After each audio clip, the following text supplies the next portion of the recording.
गजब डमरू बाजे भोला जी के द्वारे, गजब डमरू बाजे भोला जी के द्वारे।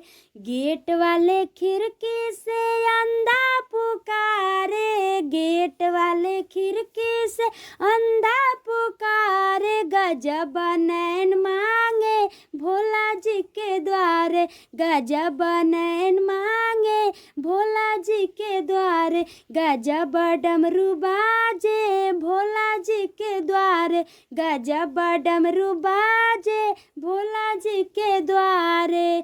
गेट वाले खिड़की से लंगड़ा पुकारे, गेट वाले खिड़की से लंगड़ा पुकारे।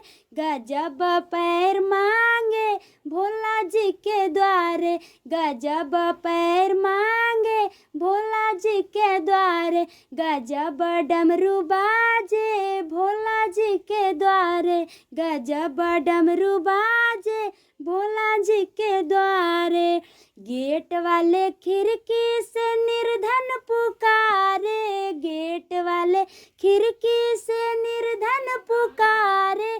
गजब धन मांगे भोला जी के द्वारे, गजब धन मांगे भोला जी के द्वारे। गजब डमरू बाजे भोला जी के द्वारे, गजब डमरू बाजे भोला जी के द्वारे। गेट वाले खिड़की से कन्या पुकारे, गेट वाले खिड़की से कन्या पुकारे। गजब घर बर मांगे भोला जी के द्वारे, गजब घर बर मांगे भोला जी के द्वारे। गजब डमरू बाजे भोला जी के द्वारे, गजब डमरू बाजे।